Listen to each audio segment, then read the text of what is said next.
Prabuddha Bharat International Program of Reading the Constitution of India, Episode 26. In this episode, we cover Constitution of India Part 6, Chapter 5, 12 articles from Article 214 to Article 224A. They deal with the high courts in the states. భారత రాజ్యాంగము ప్రబుద్ధ భారత్ నిర్మాణము. Prabuddha Bharat international ఆధ్వర్యంలో రాజ్యాంగ పఠనానికి ఆహ్వానం. నా పేరు ఝాన్సీ గెడ్డం. రాజ్యాంగ పఠనం 26వ episode.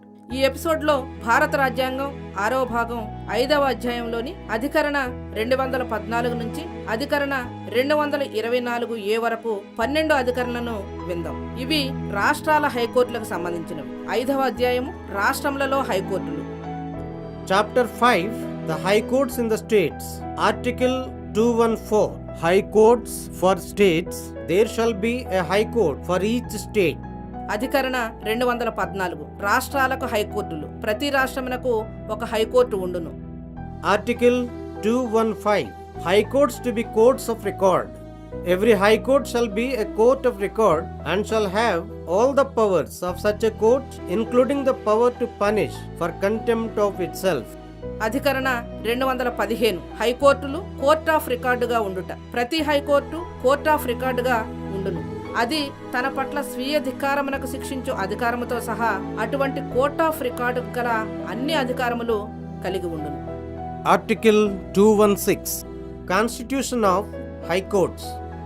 Every high court shall consist of a chief justice and such other judges as the president may from time to time deem it necessary to appoint. అధికరణ 216 హైకోర్టుల నిర్మాణం.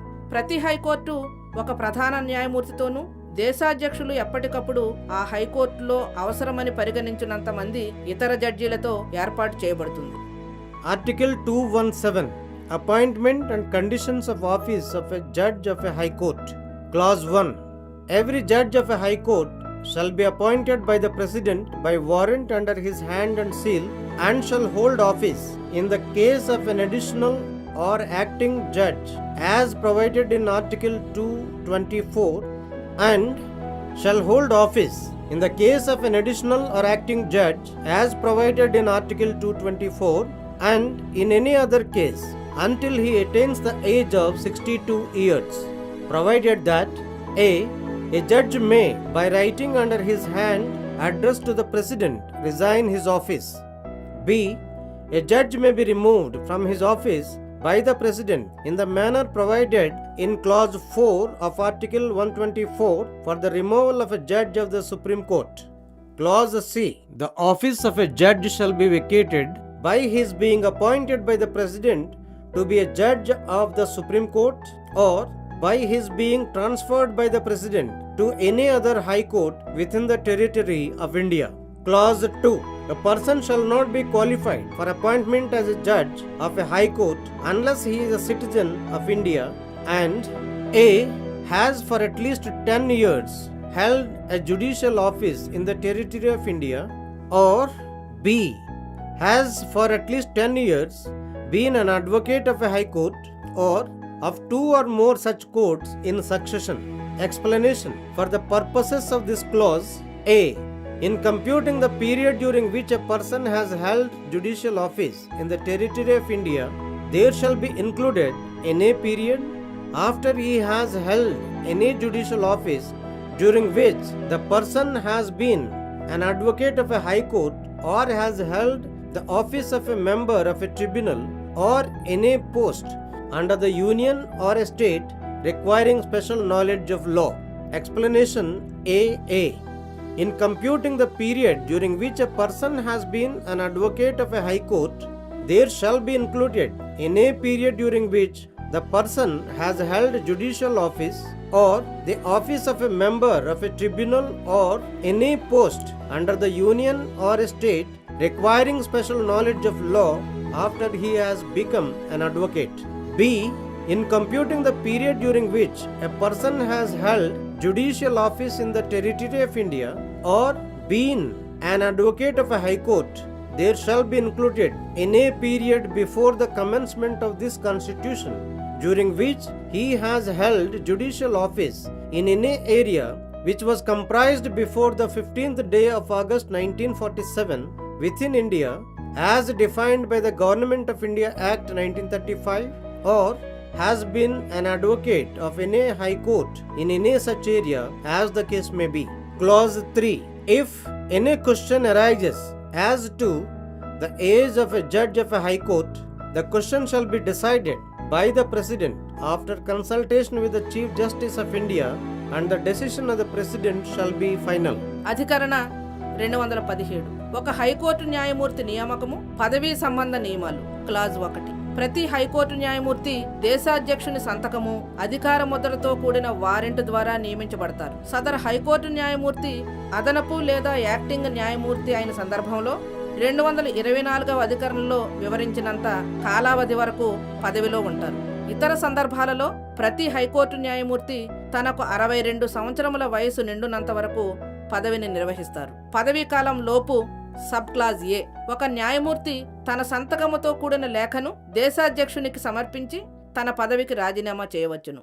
సబ్ క్లాజ్ బి ఒక న్యాయమూర్తి తన పదవి నుండి సుప్రీంకోర్టు న్యాయమూర్తి తొలగింపు కొరకు 124వ అధికరణలోని నిబంధన 4 క్రింద పొందుపరిచిన రీతిలో దేశాధ్యక్షునిచే తొలగించబడవచ్చు. సబ్ క్లాస్ సి దేశాధ్యక్షునిచే ఒక న్యాయమూర్తి సుప్రీంకోర్టు న్యాయమూర్తిగా నియమించబడినప్పుడు లేదా భారతదేశంలోని ఏదేని ఇతర హైకోర్టుకు బదిలీ చేయబడినప్పుడు తన పదవి ఖాళీ అవుతుంది. క్లాజ్ 2 ఒక వ్యక్తి భారత పౌరుడు కాకుండా హైకోర్టు న్యాయమూర్తిగా నియమింపబడు అర్హత పొందలేరు. అలాగే సబ్ క్లాజ్ ఏ కనీసం 10 సంవత్సరాల పాటు భారత భూభాగంలో న్యాయాధికారిగా పదవి నిర్వహించకుండా లేదా సబ్ క్లాజ్ బి ఒక హైకోర్టు అడ్వకేటుగా లేదా వరుసగా 2 లేక అంతకంటే ఎక్కువ హైకోర్టులలో అడ్వకేటుగా కనీసం 10 సంవత్సరాల పాటు ప్రాక్టీస్ చేయకుండా హైకోర్టు న్యాయమూర్తిగా నియమింపబడు అర్హత పొందలేరు. సబ్ క్లాజ్ సి ఉప నిబంధన సి 44వ రాజ్యాంగ సవరణల చట్టం 1978 ద్వారా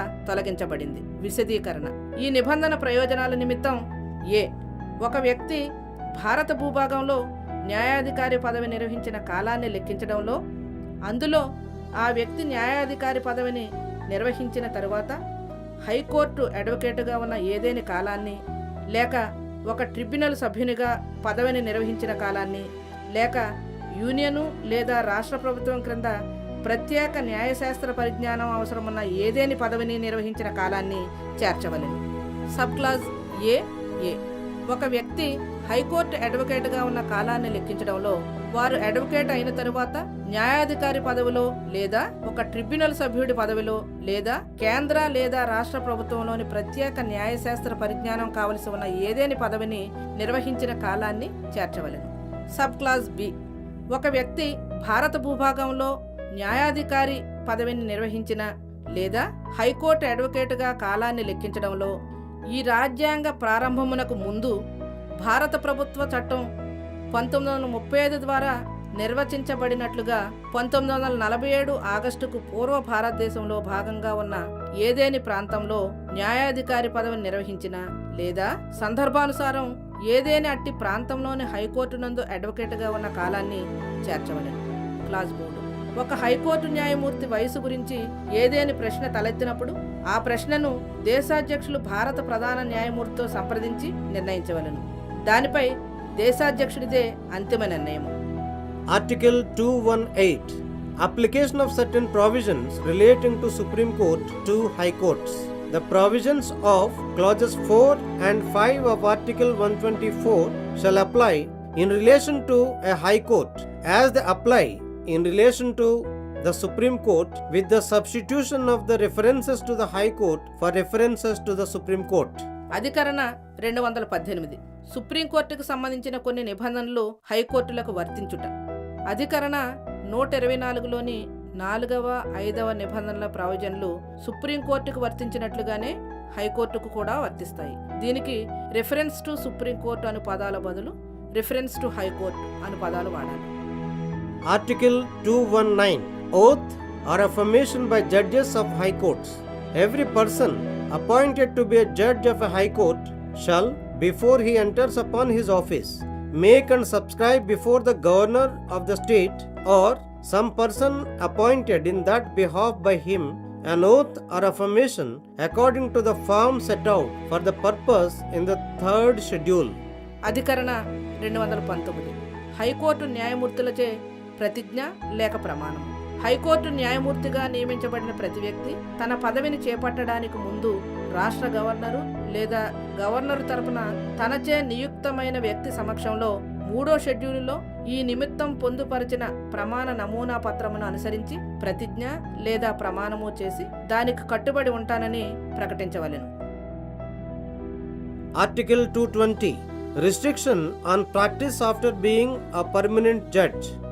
No person who, after the commencement of this Constitution, has held office as a permanent judge of a high court shall plead or act in any court or before any authority in India except the Supreme Court and the other high courts. Explanation. In this article, the expression high court does not include a high court for a state specified in Part B of the first schedule as it existed before the commencement of this Constitution, 7th Amendment Act 1956. అధికరణ 220. శాశ్వత న్యాయమూర్తిగా పదవీ విరమణ చేసిన తరువాత వృత్తి ఆచరణపై నిషేధము. ఈ రాజ్యాంగం ప్రారంభమైన తరువాత ఒక హైకోర్టు శాశ్వత న్యాయమూర్తిగా పదవీ విరమణ చేసిన ఏ వ్యక్తి సుప్రీంకోర్టు లేదా ఇతర హైకోర్టులలోనూ మినహాయించి భారతదేశంలోని ఏదేని అధికార సంస్థ ఎదుట వాదించరాదు లేదా న్యాయవాదిగా వ్యవహరించరాదు. విశదీకరణ. ఈ అధికరణలో హైకోర్టు అనే పదములో రాజ్యాంగం 7వ సవరణ చట్టం 1956 ప్రారంభానికి పూర్వం ఉన్నట్టి మొదటి షెడ్యూల్ యొక్క భాగం బిలో నిర్దిష్టపరిచిన రాష్ట్ర హైకోర్టు ఉండదు. Article 221. Salaries etc.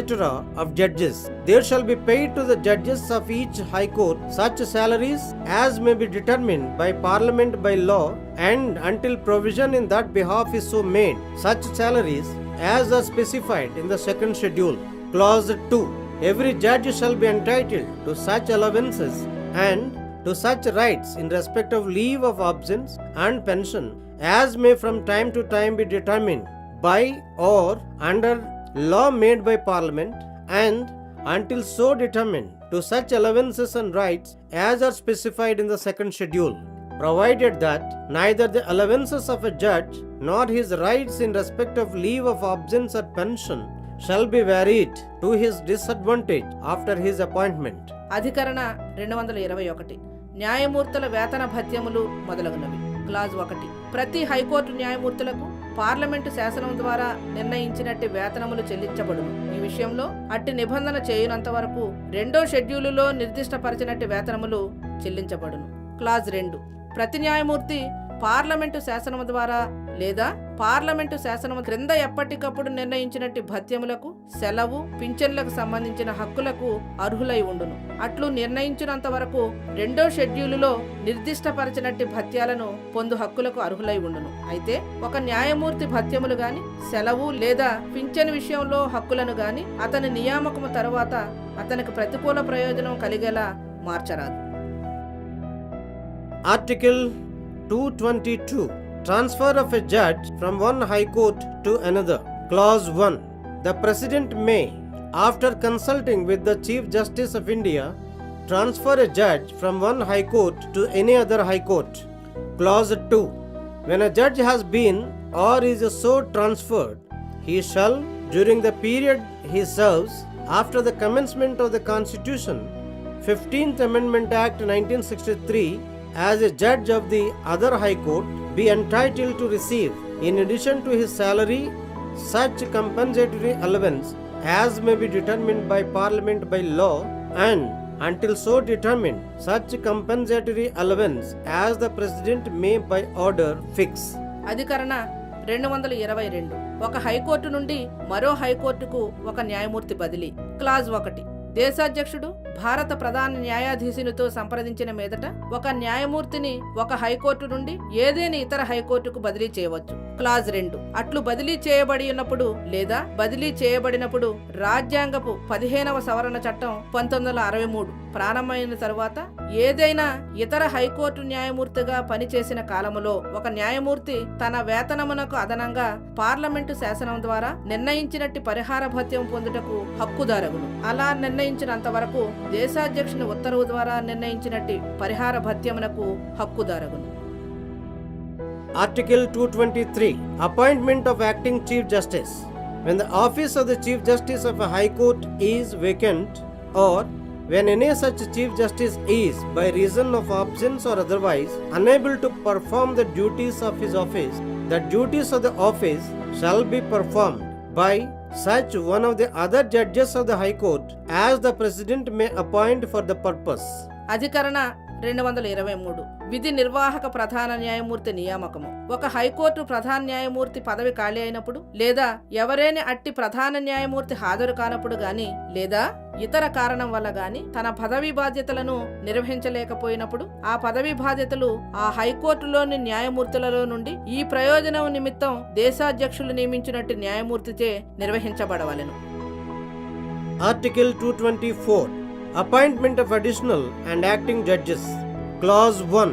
If by reason of any temporary increase in the business of a high court or by reason of arrears of work therein, it appears to the President that the number of judges of that court should be for the time being increased, the President may appoint duly qualified persons to be additional judges of the court for such period not exceeding 2 years as he may specify. Clause 2. When any judge of a high court other than the Chief Justice is by reason of absence or for any other reason unable to perform the duties of his office or is appointed to act temporarily as Chief Justice, the President may appoint a duly qualified person to act as a judge of that court until the permanent judge has resumed his duties. Clause 3.